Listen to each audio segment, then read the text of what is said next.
ভাইয়ের স্বপ্ন ছিল ছোট বোনকে আইনজীবী বানাবে। এই স্বপ্ন এখন পূরণ করবে কে? ওই খুনিও যেন ওর মার কোলে আর ফিরতে না পারে। এভাবেই কান্না জড়িত কণ্ঠে আহাজারি করেন ইতালিতে নৃশংসভাবে খুন হওয়া ২১ বছরের যুবক সাগরবালার বড় বোন কাকুলিবালা। আমার ভাইয়ের স্বপ্ন আরে ভার্সিটিতে পড়াবে, আমার বোনটারে যদি মানুষ করতে পারে, আমার ভাইয়ের স্বপ্ন যদি পূরণ করতে পারে, আমার বাবা সরকার জানি একজন লয়ার বানাইতে পারে। আমার বাইরে যে হত্যা করছে হ্যার জন্য কঠোরতর বিচার, অনেক শাস্তি হয়।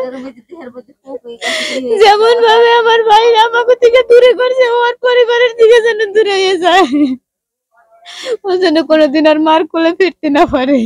পরিবার ও স্থানীয় সূত্রে জানা যায়, নিহত সাগরবালা মাদারীপুর জেলার রাজৈর উপজেলার পাখুল্লা গ্রামের কৃষক কুমুদবালার একমাত্র ছেলে। ২ বছর আগে ভাগ্য বদলের আশায় ১৮ লাখ টাকা ঋণ করে ইতালি পাড়ি দিয়েছিলেন সাগর। কাজ করতেন রেস্টুরেন্টে। সেখানে বন্ধুত্ব হয় ইউক্রেনের দুমিত্রের সাথে। ১০০ ইউরো ধার দেওয়া আর ফেরত চাইতেই ঘটে ভয়াবহ হত্যাকাণ্ড। সাগরকে খুন করে মরদেহ ২৬ টুকরো করে ব্যাগে ভরে রেললাইনের পাশে ফেলে যায় বন্ধু দুমিত্র। পরে মরদেহ উদ্ধার করে ইতালিয়ান পুলিশ। ওই দিনই গ্রেপ্তার করা হয় হত্যাকারীকে। দীর্ঘ ২.৫ মাসের আইনি জটিলতা পেরিয়ে সরকারিভাবে আনা হয় সাগরের মরদেহ। বাড়ির উঠানেই সম্পূর্ণ হয় শেষকৃত্য।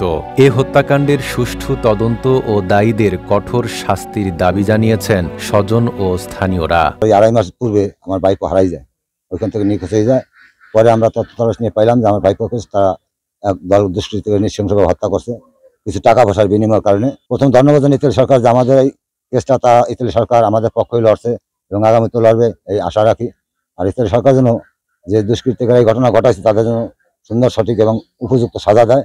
এবং বাংলাদেশ সরকার কাছে আমার আবেদন, বাংলাদেশ সরকার যেন সেও আমাদের পক্ষই ইতালি সরকারের কাছে আবেদন করে যাতে আমাদের সুন্দর সঠিক বিচার পায়। যে নাগরিকই ওরে মারছিল উনি ছিলেন ইউক্রেনীয়, নাম হলো দুমিত্র সুরাইন।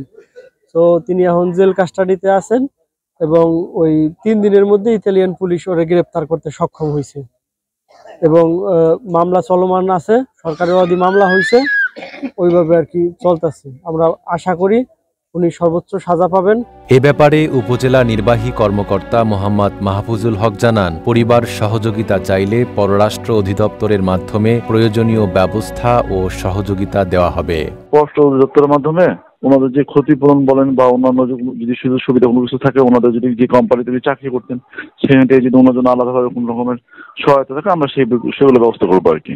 ইতালি পাড়ি দেওয়া সাগরের এ মর্মান্তিক ঘটনায় স্তব্ধ গোটা এলাকাবাসী। ন্যায় বিচার আশা করছেন পরিবার ও স্থানীয়রা।